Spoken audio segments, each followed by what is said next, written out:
Hello, and welcome back to the Settlecraft server. No, seriously, welcome back. It's been a while since the last episode, and not for lack of trying on my part. This is my third attempt at completing a fourth episode. I previously ran into some problems and life got pretty busy elsewhere. Hopefully things will be more regular from here on out, though. But just because I wasn't producing episodes doesn't mean that nothing was happening on the server. So to get you up to speed, here's what's happened since the last episode. I finished the creeper farm that we started in the previous episode, and while it did produce some gunpowder and some XP, ultimately it was fairly inefficient as it was difficult to treat the surrounding area so that we could concentrate spawning in the farm. Nevertheless, I was able to use the gunpowder I acquired to craft up some rockets, go back to the end, and grab a couple of elytras and a few other tools. Riley also helped me out in my quest to obtain a set of gear. Having an elytra is not much use without a steady source of gunpowder though, and my first attempt at a creeper farm wasn't going to cut it. So with a little bit of help, I put together a new one in a much better position in a live stream, and look how well it works. But it's not usable as a source of XP, so in another couple of live streams, a whole bunch of settlers got together, cleared an ocean monument, built a guardian farm, and now there's plenty of XP for everyone. We also defeated a wither to power a community beacon, and cleared out a huge area in the roof of the nether to host a nether hub. However, with the changes to nether portals in 1.15, we may abandon this and simply build our portals on the roof of the nether. What do you think? Oh, and we upgraded the server to 1.15. Okay, so I think that's everything. What's next? Well, to start off today's episode, I want to work on building the border wall for the medieval settlement. So first up, let's make some plans. In this basic biome map that I put up on the Discord server some time ago, you can see where the borders of the settlement are. And just like in a real medieval settlement, most of the borders are formed by natural structures. Water to the north and west, mountains to the south and east. So we don't actually have to build that many walls to completely enclose the settlement. However, things look a little less simple if we bring up this more detailed map, but we can still see the areas that we need to pay attention to. Nothing quite beats an aerial survey though, so I've been flying back and forth, referring back to the map and the actual terrain below us, and then placing down some polished diorite markers showing where the wall will be built. And this is what it's going to look like on the map. Unfortunately, those mountains to the east aren't actually that mountainous at the border, so we'll need quite a bit of wall along there. So I've been spending some time working on designing a wall here on the server, and I'm not entirely happy with how it's looking right now, and it is taking quite a bit of time. So I think what I'm gonna go and do now is go into a creative test world and design the wall over there and then build it. Alright guys, I'm now in a creative build world where I can freely use tools like World Edit in order to speed up the design process, and also try out different variations. You can see I've got a few different towers over there, and this is the design I've come up with. I think it looks pretty good. It should be reasonably easy to build. All of the blocks, with the exception of the lapis blocks, are pretty easy to come by. In the case of the lapis blocks, very unrealistic, I know. This is actually a design cue from Age of Empires 2, the Age of Kings, and in fact all of the Age of Empires games, where these stripes are used to denote which player owns the structure. I threw them in on a whim, and I think they look pretty good. You may have seen the tower, which I built on the server, which uses the lapis blocks as well. But yeah, I am aware that lapis is not the easiest to come by, and it is a non-renewable resource. So I put it to you, how many blocks of lapis do you have? Leave me a comment. And how many would you be willing to donate to the cause of fortifying the settlement? If we don't have enough blocks, we can always just leave them out entirely, or potentially we can do something like this and replace them all with redstone, which of course is a renewable block.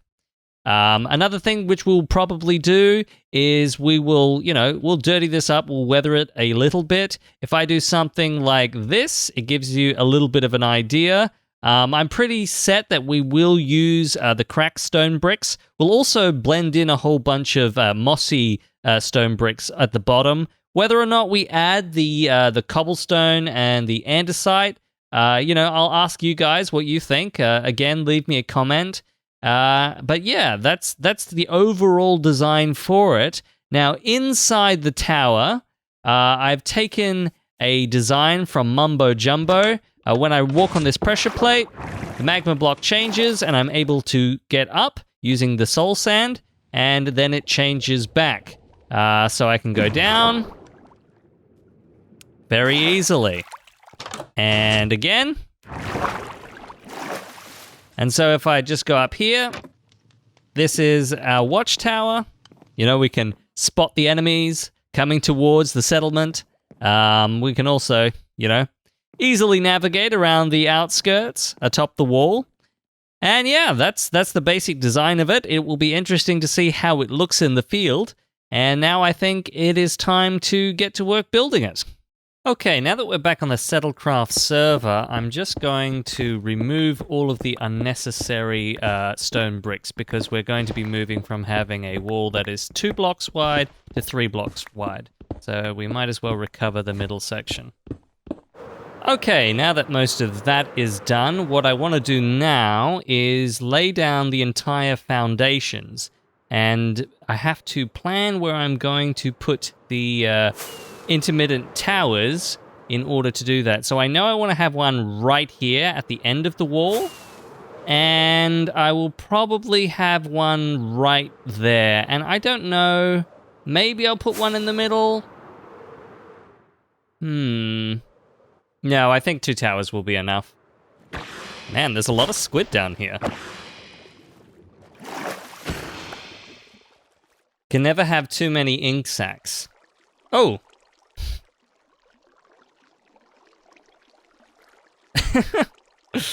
Okay, now that we've got the foundation for the first tower put in place, we can just go along and lay down these bricks at the very base, going 3 stairs, 1 chisel, so that we can plan where exactly to put the next tower without disrupting the wall design. Oh, looks like we've got a visitor. Ooh, he actually managed to get me a trident. And I've got some books as well. Thank you very much, Soda Engineer. So I then laid down the entire foundations for this section of the wall, and with the help of Riley Track Comedic Guy and Soda Engineer, we completed its construction, excluding the towers, of course. And while I'm pretty happy with how it looks, I'm a little uncertain about how the battlements have come out in this section of the wall, where it's going from a lower ground to high ground. And so if you guys have any recommendations about how that could be improved, I'd love to hear them. I'd also like to know what you think about whether or not we should take, for instance, this section of the wall and make it as tall as this section. My original plan was simply to just conform to the terrain as best we could, but I'm not sure whether or not that is the right approach. I also tried to record this with the replay mod in order to play back a nice time-lapse for you guys, but unfortunately the original replay mod is not compatible with 1.15, so I had to use the Badlion client to try and use its replay function, and unfortunately it didn't work out. I'm not sure that honey blocks and bees were worth losing the replay mod, in all honesty, but we're on 1.15 now, so we have to stick with it. Alright, I think that's enough work on the walls for this episode. So what I want to do now is... Hang on a second, my door is missing. Stupid zombies. There we go. Alright, so as I was saying, what I want to work on now is the server's economy. So I've been selling some gunpowder here, as you can see, and I'm going to collect the profits now. Very nice. That's 16 more to add to my collection. And what I want to do now is encourage people to get into the business of buying and selling various things. There has been some trade on the server, but not a huge amount. And I myself have been intending for some time now to get a proper shop set up. Now, Right next to my house, we have this lovely little market that was set up very early on in the server, and it's gotten some amount of use over time, but not a huge amount. And so what I'm going to do now is work on cleaning up this area and getting it sorted out so that people can come in, set up their various shops, and we can get some trade going back and forth. So I think one of the things I'm going to want to do is actually have various different shops outside of the market, because there's a limited amount of space inside this walled area. And so I think what we'll do is we'll terraform this, we'll bring this right out and have it at the same level as the walls. And we're going to have to get rid of this house here, though. This was originally made by Pops, but I don't think he uses it anymore. In fact, I think there's an admin claim here, but I spoke with him earlier today, and he said that I could move it into his new area over there because it is a rather nice build and I would like to preserve it. Now, to do that, I am going to cheat a little bit. I am going to use World Edit to copy and paste it over to Pops' new area, simply because it will take far too long to do this by hand. That's simply the nature of working on a public server. Things aren't really planned, people make a mess. Sometimes you've got to use commands in order to clean stuff up. So what I'm going to do is just go down in spectator mode so that I can get the first... here's where the basement is, so I'm just going to make sure I'm in the right position and then get position 1 and then move over to, I think this block marks the outermost area of this house. And we need to move up. I'll move over a little bit. And now we've got position 2, so now we've got our selection. And I believe these markers have been placed down by Pops to make it easier for me to do this. And now I'm just going to go, oops, copy. And now if we fly over to his new area, yep, here's where it needs to go. All right, so if I just fly down to this block here, and we rotate it by 90 degrees, and then go paste. And there we have it. Pops' original house has now been transferred over to here. Hopefully it didn't, looks like it may have broken some of his fences here, but I'm sure he'll be able to fix that up. And hopefully restore this to how it used to look before someone came along and stole all of the iron bars out of the windows. As for the original structure over here, all we have to do is / regen, and it should return that section to how it was when the map was originally generated. And there we go. So now we can get to work. We can go back into survival mode, stop cheating, and get this area all cleaned up. So I was taking down the community beacon by hand, but then I remembered that TNT has a 100% drop rate. Is it in 1.14 or 1.15? So I have no idea how vulnerable this stuff is to explosions, but... gotta use flame explosions. There we go. Let's give it a go.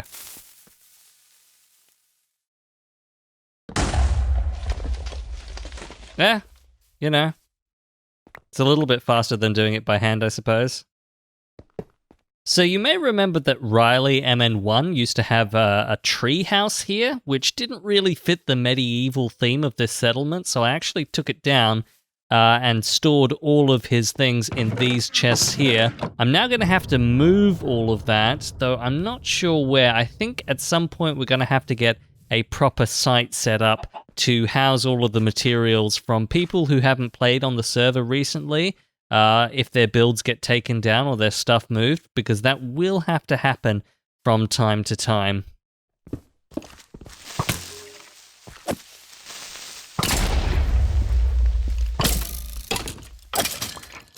Friendly reminder to light up areas if you're going to cover them over so mobs don't spawn in them. Was it always the case that if gravel drops flint, the gravel itself does not drop? I swear it never used to be like that. Alright then, everything's been cleaned up, I've got an inventory full of dirt. it's time to get onto some terraforming.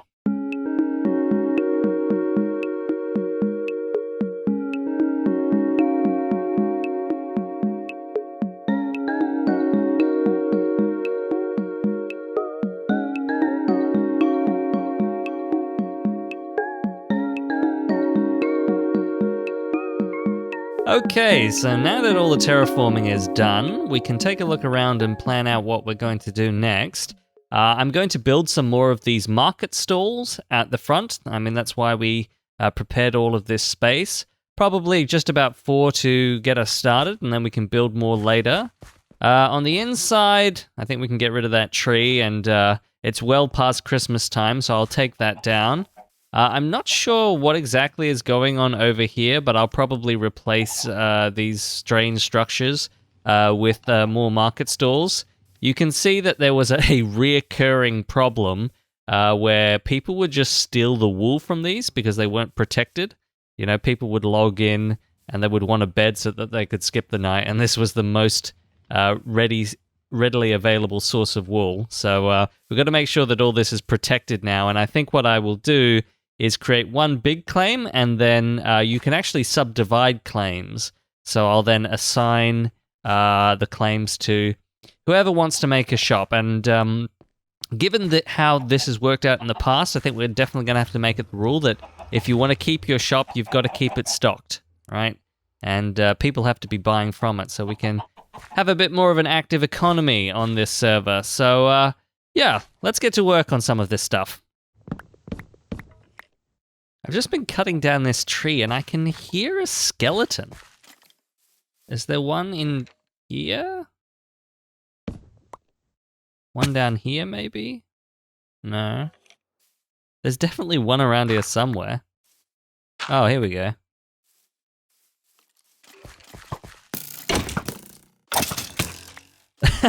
Oh, this one is wearing someone's head. Who even is that? Ow. Did I get it? Oh, it's Noah's Awesome's head. He must have come down here and gotten shot by the skeleton. I'll just light this up and that will prevent that from happening in future. Bye-bye, Christmas tree. Now, we are going to need a lot of wool for this project, specifically a lot of colored wool, and given that this is a medieval marketplace, I think it would be pretty reasonable to expect that there would be livestock nearby in a fenced enclosure. And so what I'm thinking that we'll do is over to the side here, we'll set up a sheep farm with all the different colors of sheep. And that way, when people pick out a market stall, they can change the colors to their liking. There we go. That should be sufficient. Now we've just got to get some sheep in here. Fortunately, I know where we can find some. Yep, this old thing is still up and running. In fact, I think since last time you saw this, I have actually got some pigs as well. Now the question is, can we induce them to follow us up the ladder? I mean, normally when I come down here, they're all sitting up here, so... No! Baby sheep can't climb ladders? Come on! Okay then, given that that did not work, let's see if there's any sheep around here that I can entice to come over to the market. Alright, well this guy has not logged in for a long time, so I don't think he's gonna mind. Yeah, this guy also hasn't logged in for a long time, so I don't think he's gonna mind either. Alright, there we go. We've now got 2 sheep in here. And I will get them breeding. And we'll go off and do some other stuff. I'm going to put down the foundations for each of the market stalls in the place where it's supposed to be. So most of these market stalls over here are all good. That's the design we're going to keep. And there's just a few that we're going to remove, like this one here, which is not the right size.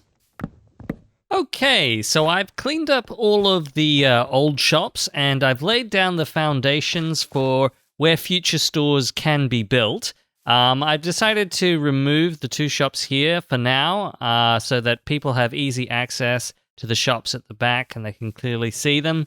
Obviously, if this area fills up, then we will build some more shops here. And what I want to do now is build a shop of my own and show you guys how to construct them. So you need to start by taking up a 5x5 area. You can pick any wooden planks that you like, just to add a bit of variation to the stalls. Throw down some stairs. Leave a space for the door. And then we chuck down some oak. Some dark oak fences, I should say. And then we can start to work on the roof. So you can pick any colored wool you want in whatever pattern you want. I'm just going to keep the pattern as the same as all the other stalls. I'm just going to use some dark gray wool. There we go. Get rid of this. And you put a single lantern in the middle. A door of your choosing. And then we just throw some trapdoors down here. Whoops. And to complete it, some more stairs around the side. Be sure to add an item frame so that people can see quite clearly what it is that you're selling. In my case, this is going to be a gunpowder store. The last thing you've got to do is set up a trade sign. And this is what is going to be used in order to conduct the trades with other settlers.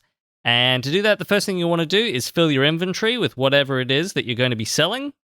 And then you just place down a sign. You write trade in square brackets. Then you put down the item that you want and how much of it you want. So in my case, I want 1 diamond. And then how much the person buying is going to receive. So in my case, 2 stacks or 128 gunpowder. And then how much, a colon, and how much you're going to be putting into the sign. And in my case, that's 2,304 pieces of gunpowder. And there you go. If it works, it'll have your name at the bottom. Now, you'll notice that I didn't write gunpowder on the 3rd line, and that's because gunpowder would not fit on this sign. And so what I have done is I've edited the Essentials X file that is associated with this to give all items in the game a 4-digit code, right? So in this case, the 4-digit code for gunpowder is 0430. To find out what the code is for whatever item it is that you're selling, you need to first turn on chat, /itemdb. And there you go. It shows you the alternative names that you can use on these trade signs, which will include the 4-digit number. If I press F and run that command again, you'll see that a birch sign is 0057. So you'll probably want to put down a sign that just says how much everything is. 1 diamond for 2 stacks of gunpowder. There we go.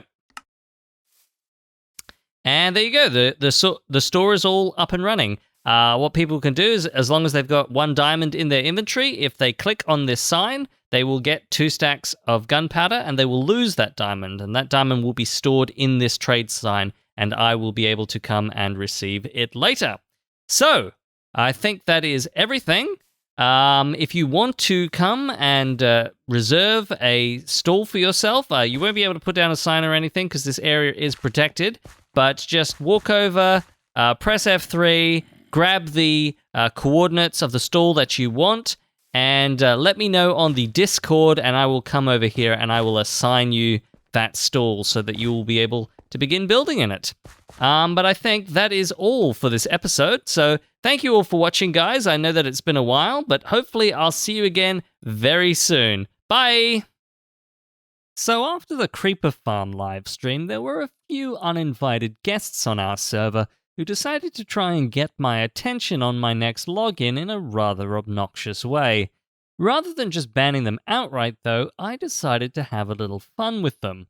First, I killed them so I could see what they had in their inventory. Looked like they had raided the community farms. Unfortunate. Then I teleported them back so I could show them with one command how wasted their efforts were. I teleported them back to the community farms and told them to fix the damage they'd done, but they wouldn't. So I killed them again and then set their individual spawn points to be right above Daniel's iron farm at spawn, so they would fall into the lava, die, and respawn right above it again in an endless loop. They weren't too happy about that and left the game. Then I banned them. All's well that ends well, I suppose.